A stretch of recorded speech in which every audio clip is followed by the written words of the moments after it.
Bonjour à tous et bienvenue dans cette vidéo sur les transformations physiques dans laquelle je vais présenter des expériences de calorimétrie. Je vais commencer par définir deux termes qui est tout d'abord la calorimétrie et l'appareil qui lui est associé que l'on appelle calorimètre. Donc la calorimétrie est le domaine expérimental en lien avec la mesure de transfert thermique. Et donc elle utilise un calorimètre dans lequel nous allons réaliser les mesures. Le calorimètre est un système qui ne va pas pouvoir échanger d'énergie avec l'extérieur, ce que l'on appelle un système isolé, et qui va se traduire par une relation qui est que la somme des transferts thermiques qui ont lieu dans le calorimètre est égale à 0. Il arrive parfois que l'on considère le calorimètre comme idéal. Dans ce cas-là, il n'effectue pas de transfert thermique avec les autres espèces chimiques. Ça veut dire que dans la relation faisant intervenir les transferts thermiques, on ne considérera que ce qui est présent dans le calorimètre et pas l'influence du calorimètre, qui est considéré comme nul. Si par contre on est dans le cas d'un calorimètre considéré comme réel, alors ce calorimètre sera caractérisé par une capacité thermique que l'on note Ccal, qui s'exprime en joules degrés Celsius moins 1. Et donc le transfert thermique qui lui sera associé sera Qcal égale Ccal facteur de θf moins θi. Donc Qcal le transfert thermique lié au calorimètre, Ccal sa capacité thermique, θf la température finale et θi la température initiale. Le protocole permettant de déterminer des mesures de calorimétrie avec un calorimètre est appelé méthode des mélanges. Donc la méthode des mélanges consiste tout d'abord à mettre en contact dans un calorimètre les espèces chimiques dont on connaît la masse et la température initiale. Au bout d'un certain temps, il va y avoir ce qu'on appelle un équilibre thermique qui va s'établir et on va pouvoir mesurer la température finale de l'ensemble. À partir de cette connaissance de température finale, on va pouvoir mettre en relation le transfert thermique effectué par chaque espèce chimique. Et du fait que le calorimètre est isolé, nous aurons une relation du type Q1 plus Q2 plus Q3, ainsi de suite, plus Qcal, qui sera égal à 0.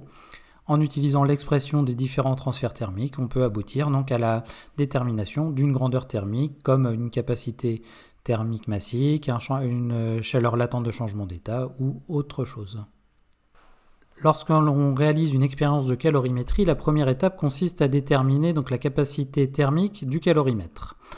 Pour déterminer cette capacité, on va utiliser la méthode des mélanges. Donc je vais considérer au début un calorimètre qui contient de l'eau froide et avec un thermomètre qui va mesurer la température de cette eau froide. Donc l'eau froide sera caractérisée par une masse ici qui est de 106 grammes, c'est-à-dire 106 fois 10-3 kg, et une température θf qui est de 18 degrés Celsius. Comme le calorimètre contient cette eau froide, si l'eau est à une température de 18 degrés Celsius, le calorimètre aura la même température. Donc le calorimètre ici sera caractérisé par sa capacité thermique que je ne connais pas et que je cherche à déterminer, et par sa température qui est θf comme pour l'eau froide.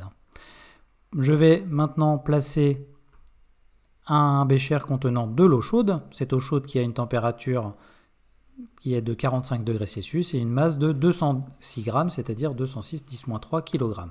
Donc je place cette eau chaude dans mon calorimètre, j'agite et j'attends que l'équilibre thermique s'établisse et je détermine, je mesure la température finale qui est ici de 35 degrés Celsius. À partir de toutes les données du problème, je vais maintenant pouvoir déterminer Q1, le transfert thermique en lien avec l'eau froide, Q2, le transfert thermique en lien avec l'eau chaude, et Qcal, le transfert thermique en lien avec le calorimètre. Donc je commence avec l'eau froide.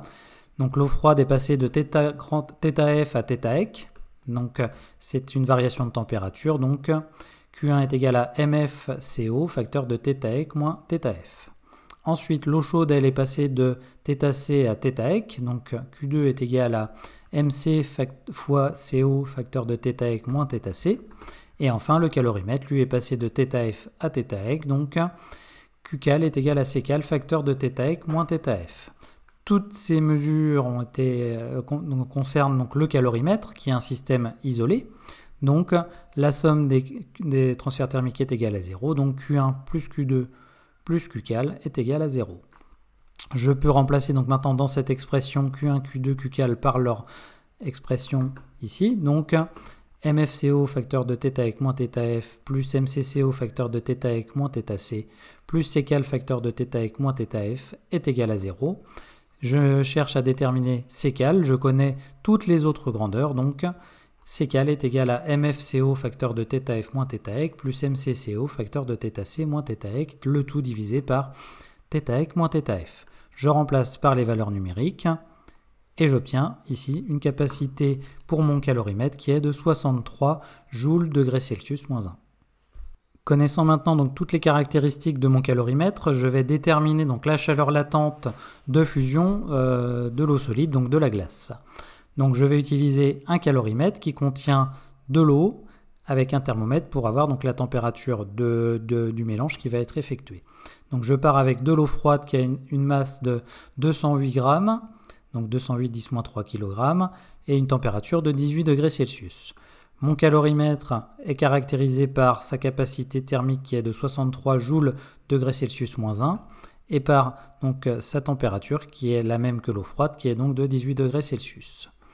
Je vais donc placer dans mon calorimètre de la glace, une masse donc de 10 grammes de glace, donc 10 x 10-3 kg, et la glace donc a une température ici de 0 degrés Celsius. J'ai laissé la glace donc sortie un peu et donc elle est en train de fondre, donc elle est à 0 degrés Celsius. Je mets ma glace donc dans le calorimètre, j'agite jusqu'à avoir donc l'équilibre thermique qui s'installe, donc ma glace va fondre, l'équilibre va s'installer et j'obtiens donc une température finale qui est de 13 degrés Celsius. À partir donc de tous ces éléments, je vais maintenant pouvoir donc déterminer les transferts thermiques associés, c'est-à-dire celui en lien avec l'eau froide que j'appelle Q1, celui en lien avec la glace que j'appelle Q2 et celui en lien avec le calorimètre que j'appelle Qcal. Je commence avec donc l'eau froide qui est passée de θf à θec. Donc j'ai un transfert thermique Q1 qui est égal à MF fois CO facteur de θec moins θf. Ensuite, la glace. Donc la glace va se décomposer le transfert thermique associé va se décomposer en deux étapes. Tout d'abord, donc la glace passe de l'état solide à l'état liquide. Donc c'est la transformation physique ici. Et donc le Q2 que j'appelle Q2' pour la première partie est égal à mg fois la chaleur latente de fusion. Une fois que cette glace est passée de l'état solide à l'état liquide, l'eau correspondante qui est donc la même que la masse de la glace, va passer de θg à θec. Donc cette fois, j'ai un transfert thermique Q2 secondes, qui est égal à mg fois CO, facteur de θec moins θg. Et enfin, le calorimètre, lui, passe de θf à θec, donc Qcal est égal à Ccal, facteur de θec moins θf. Tous ces transferts thermiques ont lieu dans le calorimètre, donc, qui est un système isolé, donc Q1 plus Q2' plus Q2 secondes plus Qcal est égal à 0. Je remplace Q1, Q2', Q2 secondes et Qcal par leur expression et j'obtiens donc MFCO facteur de θec moins θf plus Mg L fusion plus MgCO facteur de θec moins θg plus Ccal facteur de θec moins θf qui est égal à 0. Je connais tous les termes sauf L fusion, donc je vais isoler L fusion et exprimer tous les autres paramètres en fonction, et donc j'obtiens L fusion qui est égal à MFCO facteur de θf moins θec plus MgCO facteur de θg moins θec plus Ccal facteur de θf moins θec, le tout divisé par Mg. Il ne me reste plus qu'à remplacer donc chaque terme par sa valeur numérique, et ensuite je fais le calcul et j'obtiens donc ici une chaleur latente de fusion de l'eau qui est de 4,1 fois 10 puissance 5 joules kg moins 1. Pour finir, donc je vais comparer la valeur que j'ai obtenue à la valeur théorique.